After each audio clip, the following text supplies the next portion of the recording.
정치 연안에 한 발 더 들어가 궁금증을 풀어드리는 정치 더 시간입니다. 조선일보 배성규 정치 에디터 나오셨습니다. 자, 오늘 다룰 주제 뭡니까? 네, 개헌도 선거용입니다. 네, 개헌안이 본회의 상정됐는데 불참을 냈어요, 국민의힘이. 야당은 왜 반대를 하는 겁니까? 네, 이번 개헌안은 헌법 전문의 5.18과 부마 항쟁 정신을 명시하는 내용입니다. 또 비상계엄에 대한 국회 통제를 강화하고 균형 발전을 강조하는 내용도 포함됐습니다. 그러니까 야당도 기본 내용에 반대하는 건 아닙니다. 네. 하지만 시기와 방식이 문제라고 합니다. 지방선거를 코앞에 두고 여권이 원하는 대로 추진하는 선거용 졸속 개헌이라고 비판합니다. 이 핵심인 권력구조와 기본권 개편은 건들지도 않았고 또 여야 논의, 국민 여론 수렴, 수기 과정도 거치지 않았다고 합니다. 네. 하지만 진짜 반대하는 이유는 따로 있습니다. 비상계엄 통제 조항이 개헌의 핵심인데요. 국민의힘을 개헌과 내란 정당으로 몰고 가려는 의도다 이렇게 보고 있습니다. 또 하나는 선거 주도권인데요.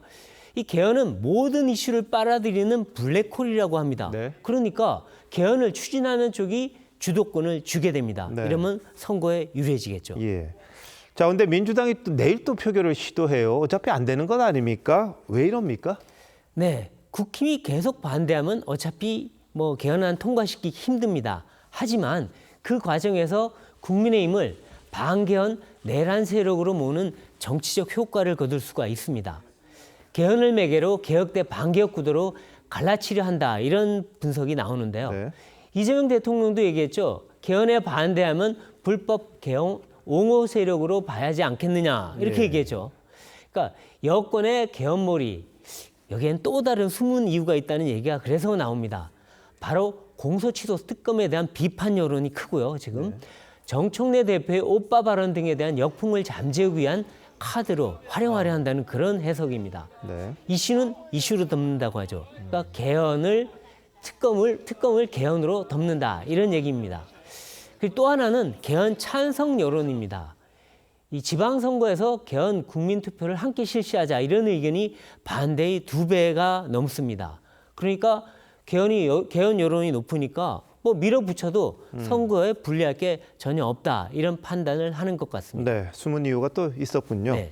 자, 근데 이준석 대표가 이런 이야기를 했습니다. 살아있는 헌법부터 좀 지켜라. 이건 또 무슨 말입니까? 네, 지금 개혁신당은 이번 개헌안을 공동 발의했습니다.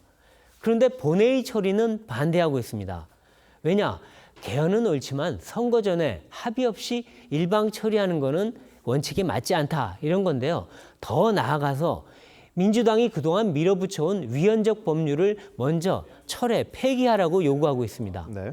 공소취소 특검법은 사법부 권한을 침해하는 셀프 면제부다 이런 비판을 받고 있지 않습니까? 예. 또 재판 소원제, 대법관 증언법, 법 왜곡죄 등등 위헌 논란이 굉장히 많았습니다. 그동안에. 그러니까 민주당이 개헌을 내세우면서 실제로는 헌법을 무시하는 입법 폭주를 해왔다. 그러니까 이것부터 시정하라. 네. 이런 얘기입니다.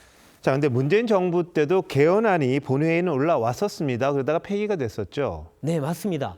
2018년이었죠. 지방선거를 코앞에 둔 5월 말이었습니다. 문 전 대통령이 4년 중임제와 토지 공개념 명문화 등을 내용을 하는 개헌안을 냈습니다. 하지만 여야 합의가 없었고요. 일방적인 개헌안이었습니다. 그래서 상정을 했지만 야당이 모두 불참해서 그냥 자동 폐기돼 버렸습니다. 네. 이번 개헌안 같은 경우에는 야당이 다수 참여했고 또 국회에서 발의했다는 차이점은 있습니다. 하지만 여전히 여야 합의가 없고 또 선거용이란 논란이 크다는 점에서는 닮은 꼴입니다. 네.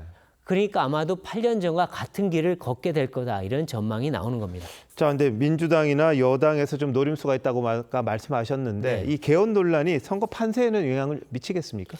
제가 보기엔 큰 영향을 미칠 것 같지는 않습니다. 왜냐하면 어차피 여야 각각이 자기 지지층 결집용으로 보이기 때문입니다. 네. 다만 대통령과 여야 대표 입장에서는 자기 지지율, 충성도를 높일 수 있다는 그런 효과가 있으니까 나쁠 게 전혀 없습니다. 그러나 향후 개헌 추진에는 악영향을 줄 수 있습니다. 여야 간 신뢰가 이미 깨져가고 있고 또 감정도 상합니다. 이러면 진짜 개헌 논의가 제대로 진전되기가 힘듭니다. 네. 그러니까 선거용 개헌이 오히려 개헌을 막는 그런 역효과를 부를 수 있습니다. 뭐 유행가에 안 되는 줄 알면서 왜 그랬을까 뭐 이런 말도 있는데 뻔한 내용이 되겠군요 또. 네, 배 에디터 잘 들었습니다.